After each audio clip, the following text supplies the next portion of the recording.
有意义的活动。我在想说，我从台中来啊，我们台中到底哪里有这么一片樱花林？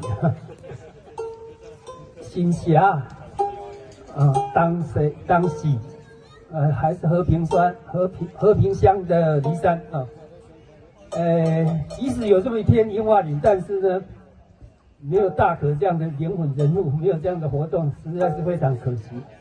而且既然已经办了25年了，这实在是，所以呢，我就挑了一首25年前我写的诗，它是写于2000年12月份的一首诗，叫《有茶如诗》，就是茶叶喝茶的茶啊。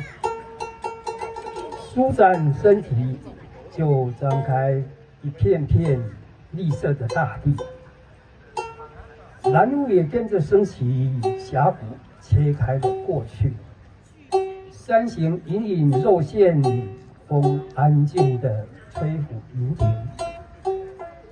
怀抱里静脉是星球的航志，日夜的韵律，以及大地的叹息，恍惚宇宙的奥义，潜藏的绵绵秘密，言语烧烫的探索的冲击，微微释放芬芳的光华，随之涌动的金黄色思绪，就着荡漾的水纹，追寻露珠滴落的痕迹。那是诗的记忆。谢谢。